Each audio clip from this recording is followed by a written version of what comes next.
Welcome to the Uspire Business Partners Portal tutorial. Let's make a new account. First, enter your company name, email, password, and phone number.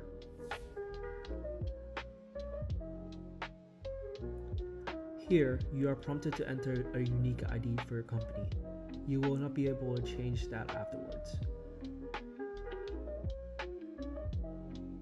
You can also upload a logo and a banner to your company's website by clicking on the buttons and uploading the files from your computer.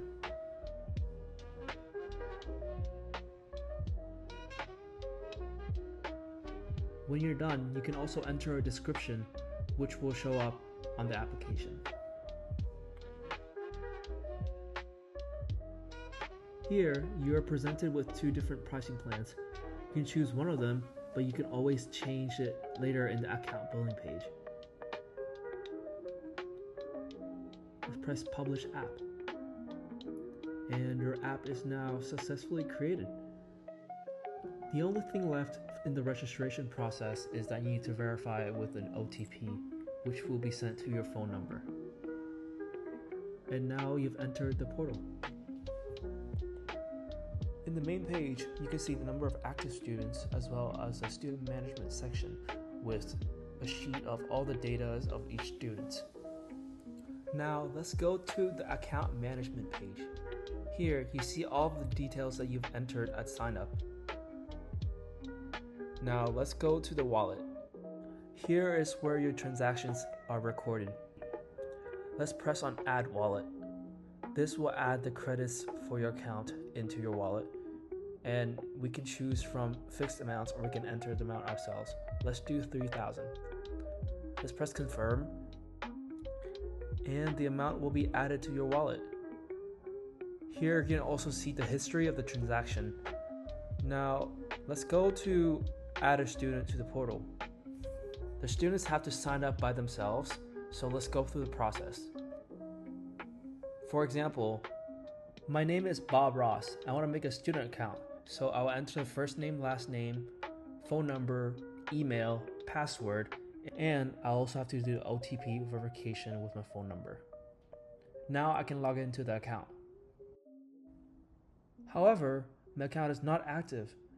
As the admin, you have to accept your students by going into the student dashboard, click on the action button, and accept student or reject students. Let's accept the students. Let's select the options for the membership tier as well as the duration, which will correlate to the amount of money that will be required to enter into your student's account. Let's click submit, and the student's account is now active. You can see all the details in the student dashboard, and let's go to the student account now and log in.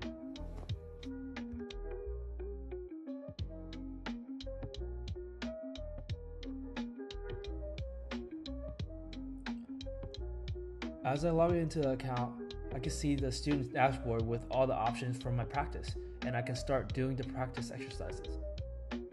Now let's go to the admin portal and look at the student progress tracker. Here you can also see the students' details as well as check the activities of students as well as the results of the tests they've done. Let's say I want to do a writing test. Here I finish the test, click submit, and now I can see the results. Here, if you click on read more, you can see the results of the exam as well as the score and the feedback. Well, I got a 0 because I didn't enter anything except the word hello. You can see that the feedback recognizes that and gives me comments based on my writing. Now let's go back to the admin portal, and you can see that the record popped up for Bob Ross. And you can see that there's a writing test and the score of 0 out of 5. Here you can also see what the students entered. You can always log out and sign back in whenever you need to track the student's progress. And that is it for the Uspire Partners Portal tutorial. Thank you for watching, and feel free to email us if you have any questions.